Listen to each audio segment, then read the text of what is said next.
मैं Santosh Kumar Mishra, assistant professor, प्राचीन इतिहास विभाग, Saket girls PG college, Dahila Mau, Pratapgarh.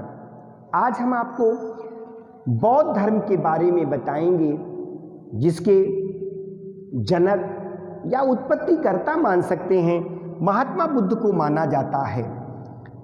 और महात्मा बुद्ध का जन्म 563 ईसा पूर्व में हुआ था।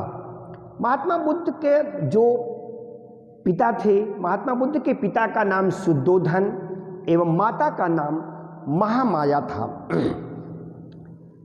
शुद्धोधन कपिलवस्तु गणराज्य के मुखिया थे। जब महात्मा बुद्ध का गर्भ में प्रवेश हुआ तो महात्मा बुद्ध की माता महामाया ने स्वप्न में देखा कि उनके उदर में एक हाथी प्रवेश कर रही है। तो उन्होंने अपने स्वप्न की बात राजा शुद्धोधन को बताई। शुद्धोधन ने बहुत से पंडितों, बहुत से ज्योतिषियों को बुलाया और इसका पूछा कि क्या परिणाम होगा। उन्होंने ज्योतिषियों ने बताया कि इसका परिणाम यह होगा कि उदर में जो प्रवेश है, या तो वह बालक जो होगा या तो बहुत बड़ा चक्रवर्ती सम्राट होगा, या तो बहुत बड़ा महात्मा होगा। अब शुद्धोधन के मन में आ गया कि अगर वो बहुत बड़ा चक्रवर्ती सम्राट होगा तब तो बहुत अच्छी बात है, हमारे राज्य को संभालेगा, और अगर वह महात्मा हो जाएगा तो मेरा ये जो राज्य है, ये राज्य क्या होगा। अब महात्मा बुद्ध का जन्म लुम्बिनी नामक स्थान पे हुआ महामाया के गर्भ से, और जन्म के 7वें दिन महामाया का देहांत हो गया। जब गर्भ के जन्म के 7वें दिन महामाया का देहांत हो गया, उसके बाद शुद्धोधन ने महात्मा बुद्ध के गौतम के लालन पालन के लिए दूसरा विवाह किया, और दूसरा विवाह उनकी सगी मौसी के साथ महाप्रजापति गौतमी के साथ किया। महाप्रजापति गौतमी ने उनका लालन पालन किया। शुरू से ही महात्मा बुद्ध को शुरुआती दौर में उनका नाम गौतम, तो गौतम को शुरुआती दौर में बहुत अच्छी शिक्षा दीक्षा दी गई, लेकिन उनका पढ़ने में तो खूब मन लगता था, खूब बढ़िया पढ़ते थे, लेकिन वे एकांत में बैठे रहते थे और लोगों के बारे में, लोगों के दुखों के बारे में सोचते रहते थे। उनका दुख का निवारण कैसे होगा जो है।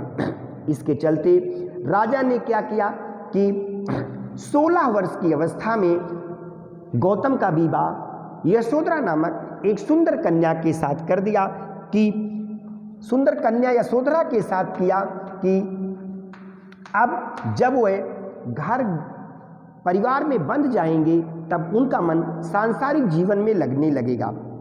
समय बीतता गया, उनका मन सांसारिक जीवन से हटता गया। एक दिन राजा ने क्या किया, राजा ने चारों तरफ बंदिश लगा दी कि महात्मा बुद्ध कहीं भी बाहर घर से निकल ना पाए।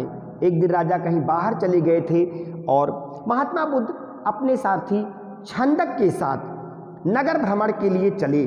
जब वे नगर भ्रमण के लिए चले तो उन्होंने नगर में जाते समय सबसे पहले एक वृद्ध व्यक्ति को देखा।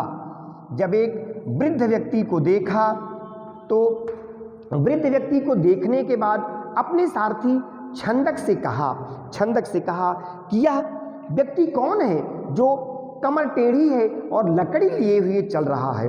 तो सारथी छंदक ने बताया कि महाराज ये वृद्ध व्यक्ति है। तो महात्मा बुद्ध ने कहा कि क्या मैं भी वृद्ध हो जाऊंगा। तो कहा महाराज सबकी अवस्था आने पर सब लोग वृद्ध हो जाएंगे। आगे बढ़े और आगे बढ़ने के बाद पहले उन्होंने वृद्ध को देखा, फिर उन्होंने एक रोगी व्यक्ति को देखा। जब रोगी व्यक्ति को देखा तो कहा छंदक या घृणित व्यक्ति कौन है, इसको कौन सा रोग हो गया है। तो छंदक ने बताया महाराज इसको कुष्ठ रोग हो गया है। तो आगे बढ़े और आगे बढ़ने पर तीसरी अवस्था क्या देखते हैं? तीसरा देखते हैं एक व्यक्ति की मृत्यु हो गई है और मृत्यु होने पर उसको सब लोग अर्थी पर लेकर शमशान के लिए जा रहे हैं। तो महात्मा बुद्ध ने पूछा इसको क्या हुआ? तो छंदक ने बताया महाराज इस व्यक्ति की मृत्यु हो गई है और इसको शमशान ले जा रहे हैं जलाने और दफनाने के लिए। उसके बाद आगे बढ़े, आगे बढ़ने के बाद उन्होंने महात्मा बुद्ध ने चौथी अवस्था जो देखी वो उनके जीवन में परिवर्तन लाई और उन्होंने एक सन्यासी को देखा और वह सन्यासी मंद मंद मुस्कुरा रहा था। उसको उसके चेहरे पर तेज था। जब उसके चेहरे पर तेज था तो महात्मा बुद्ध ने पूछा यह कौन है? उन्होंने बताया यह एक सन्यासी है जो ज्ञान की प्राप्ति कर चुका है, संसार से लेना देना नहीं है, ये तो प्रभु की भजन में लगा रहता है और संसार के समस्त विषयों के विषय में जानकारी रखता है। महात्मा बुद्ध ने सन्यासी बनने का निश्चय किया और अपने घर आए।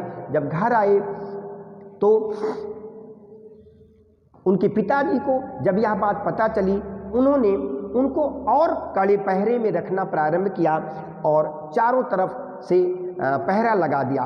एक रात महात्मा बुद्ध को नित्यांगनाओं के बीच में छोड़ दिया। सारी नित्यांगनाएं महात्मा बुद्ध को अपने नित्य के द्वारा आकर्षित करने लगी, लेकिन थोड़ी देर बाद जब नित्यांगनाएं थक गईं, थक के गिर गईं और महात्मा बुद्ध ने देखा कि जब वो थक के गिर गईं एकदम कुरूप दिख रही थी, किसी प्रकार की सुंदरता नहीं थी।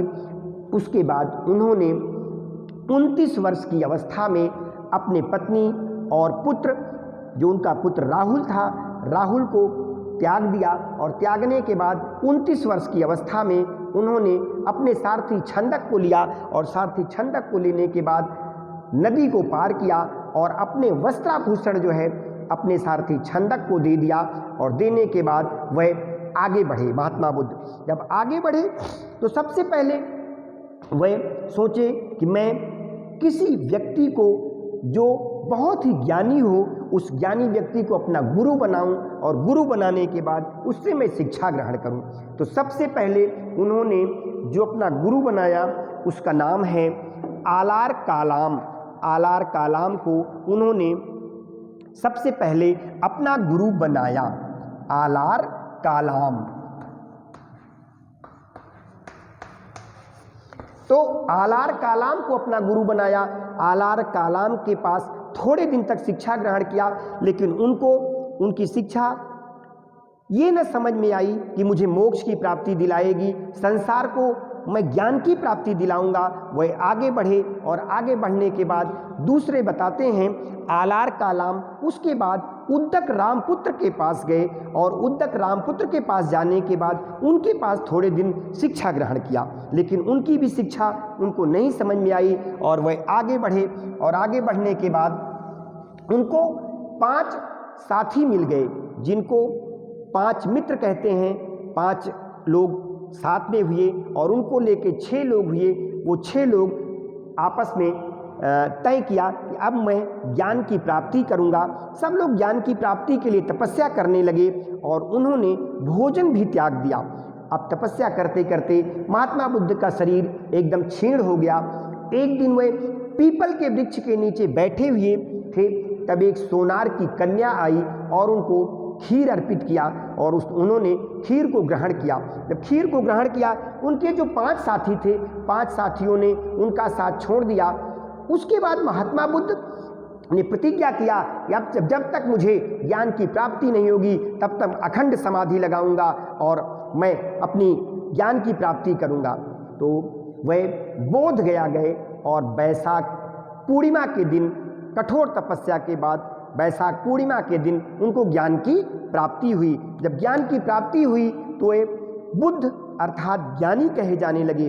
अब उन्होंने अपने मन में सोचा कि मुझे जो ज्ञान की प्राप्ति हुई है उस ज्ञान को मैं सबसे पहले किसको अपने ज्ञान को बांटूं। तो उन्होंने सोचा कि मेरे जो 2 गुरु थे आलार कालाम और उद्दक रामपुत्र, और इन दोनों लोगों को सबसे पहले मैं अपनी शिक्षा दूं। लेकिन उन्होंने ध्यान में देखा, क्या देखा कि जो उद्दक रामपुत्र हैं, आलार कालाम हैं, दोनों लोगों की मृत्यु हो गई है। अब इसके बाद उन्होंने सोचा कि मैं अपने जो 5 मित्र थे उन लोगों को शिक्षा दूं। अब 5 मित्रों के पास वह सबसे पहले सारनाथ ऋषिपत्तन पहुँचे। जब ऋषिपत्तन पहुँचे तो उन 5 ने क्या कहा, 5 ने आपस में बात किया कि महात्मा बुद्ध आ रहे हैं, पथभ्रष्ट हो गए हैं, भोजन कर लिया इन्होंने, इसलिए अब ना इनसे कोई बात करेगा, ना इनको कोई आसन देगा, न जल के लिए कोई कहेगा। लेकिन महात्मा बुद्ध के चेहरे का तेज देख के उनके ज्ञान जो आभा झलक रही थी, इससे वो लोग महात्मा बुद्ध को आसन दिया और महात्मा बुद्ध ने सबसे पहला अपना उपदेश सारनाथ ऋषि पत्तन में उन्होंने पहला उपदेश दिया और इन्हीं 5 को सबसे पहले अपना शिष्य बनाया, जिसे 5 गणधर के रूप में जाना जाता है। अब मैं आपको महात्मा बुद्ध की शिक्षा के बारे में बताऊंगा। महात्मा बुद्ध ने शिक्षा दिया जिसको 4 आर्य सत्य के नाम से जाना जाता है, चत्वारि आर्य सत्यानि। तो सबसे पहले महात्मा बुद्ध ने बताया दुख। उन्होंने बताया कि यह संसार दुखमय है, पूरे संसार में दुख ही दुख है। उन्होंने बताया कि माता के मरने का दुख, पिता के मरने का दुख, भाई के मरने का दुख, इस तमाम प्रकार के दुख है, प्रत्येक ये दुख संसार में व्याप्त है। और फिर दूसरा बताया उन्होंने दुख समुदय। उन्होंने बताया दुख समुदय के बारे में बताया कि दुख क्या है। पहले तो बताया दुख, फिर बताया दुख समुदय। दुख का व्यापक कारण जो है वो अकारण नहीं है, दुख का कारण है, और दुख का जो कारण है वह तृष्णा है। दुख का कारण है तृष्णा। तृष्णा यानी कि इच्छा। आप जितनी इच्छा प्रबल करेंगे उतना आपको दुख होता जाएगा। आप अपनी इच्छाओं पर जितना कंट्रोल करेंगे उतनी आपके दुख का जो कारण है वो दुख आपका नहीं होगा। तीसरा उन्होंने बताया कि पहला बताया दुख, दूसरा बताया दुख समुदय, तीसरा बताया दुख निरोध, कि दुख का निवारण कैसे हो सकता है। उन्होंने बताया कि दुख का निवारण हो सकता है कि अपनी तृष्णा की समाप्ति के बाद दुख का निवारण हो सकता है। जैसे जैसे आप अपनी इच्छाओं को कम करते जाएंगे उसी प्रकार से दुख आपका कम होता जाएगा। दुख निरोध। तीसरा बताया दुख निरोध गामिनी प्रतिप्रदा, कि दुख के निवारण का कारण। इसके लिए उन्होंने बताया अष्टांगिक मार्ग, कि 8 ऐसे मार्ग हैं जिन मार्ग को आप सही रूप से पालन करें तो आपका जो दुख है वो दुख कम हो सकता है। सबसे पहले उन्होंने बताया सम्यक दृष्टि, कि आपकी जो दृष्टि होनी चाहिए वो समान रूप से दृष्टि होनी चाहिए, असमानता का व्यवहार किसी प्रकार का नहीं होना चाहिए। जब आपकी सम्यक दृष्टि रहेगी तो आपको ज़्यादा दुख नहीं झेलना पड़ेगा। फिर उन्होंने बताया सम्यक संकल्प, और सम्यक संकल्प में बताया तृष्णा, अविद्या और हिंसा से मुक्त रहने को उन्होंने सम्यक संकल्प बताया।